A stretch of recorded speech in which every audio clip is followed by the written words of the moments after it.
Saudaraku, saya mau katakan, Allah turut bekerja dalam setiap keadaan. Saudaraku, saya ingin membagikan sebuah cerita tentang seorang anak muda yang diselamatkan oleh kunci kontrakan yang terselip.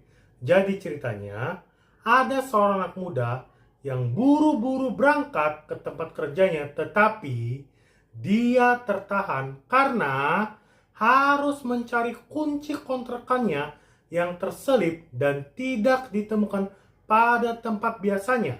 Dia lupa meletakkan kuncinya di mana terakhir sekali. Ia membutuhkan waktu sekitar 15-20 menit untuk mencari kunci kontrakannya. Setelah menemukan kunci kontrakannya, dia berangkat menuju stasiun kereta tempat tujuannya. Dan ketika dia tiba, betapa terkejutnya melihat kerumunan orang dan petugas KRL sedang menangani gangguan teknis pada kereta jam 7 yang biasanya dia naiki, yang ternyata mengalami remblong, dan dia selamat dari insiden tersebut karena kunci kontrakan yang terselip. Saudaraku, ilustrasi di atas bisa menjadi kenyataan dalam hidup kita. Mungkin pengalamannya tidak persis sama, tetapi terkadang kita merasa kesal karena sesuatu hal yang menahan kita atau mengganggu jadwal kita, padahal itu bisa menghindarkan kita dari musibah. Saudaraku, khotbah ini saya beri judul, ada campur tangan Tuhan dalam kehidupan kita. Saudaraku, firman Tuhan berkata dalam Roma pasal 8 ayat 28. Kita tahu sekarang bahwa Allah turut bekerja dalam segala sesuatu untuk mendatangkan kebaikan bagi mereka yang mengasihi Dia, yaitu bagi mereka yang terpanggil sesuai dengan rencana Allah. Saudaraku, nasi di atas bisa kita lihat juga dalam perjalanan kehidupan Yusuf, tokoh seorang Alkitab. Saudaraku, beberapa hal yang bisa kita lihat pada nats tersebut. Yang pertama, segala sesuatu. Yang kedua, Allah turut bekerja. Yang ketiga, mendatangkan kebaikan. Dan yang keempat, bagi mereka yang mengasihi Dia.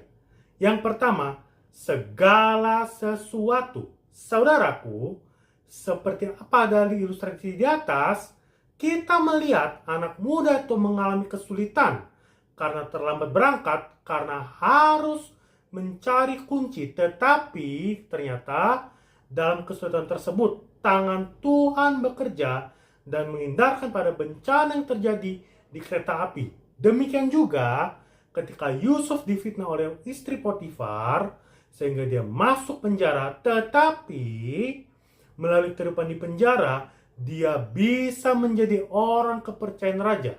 Yang kedua, Allah turut bekerja. Saudaraku, ketika kita mempercayakan seluruh kehidupan kita kepada Tuhan, maka Tuhan tidak tinggal diam. Ia aktif mengatur peristiwa dan menyelaraskan keadaan untuk tujuan kebaikan yang kita anggap sebagai kesulitan, dan bisa saja dipakai Tuhan untuk melatih kesabaran kita, ketekunan kita, dan tetap bergantung kepadanya. Sehingga pada akhirnya, ketika kita mendapatkan keberhasilan, maka kita menjadikan sebagai kemuliaan bagi Tuhan. Yang ketiga, mendatangkan kebaikan. Saudaraku, ketika kita bertekun, bersabar, memuliakan Tuhan, maka ini menjadi kebaikan dalam pertumbuhan rohani kita. Anak muda yang selamat dari kecelakaan tentu akan bersyukur karena dia terlambat mencari kunci sehingga dia tidak bersungut-sungut. Saudaraku, kalau saat ini kita sedang mengalami kesulitan, kesakitan, atau penderitaan, percayalah, ini adalah bagian dari proses perenungan iman kita sampai nanti pada akhirnya Tuhan mendatangkan kebaikan dalam kehidupan kita melalui proses yang sedang kita alami. Yang keempat, bagi mereka yang mengasihi Dia. Saudaraku, janji Tuhan bahwa Allah turut bekerja untuk mendatangkan kebaikan. terjadi kepada orang-orang yang mengasihi Tuhan adalah yang taat pada firman-Nya, yang terus membangun hubungan dalam doa kepada Tuhan, serta mengasihi sesama.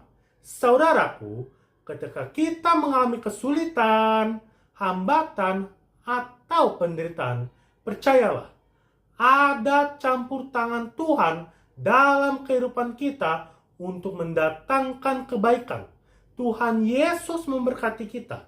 Haleluya. Amin. Immanuel.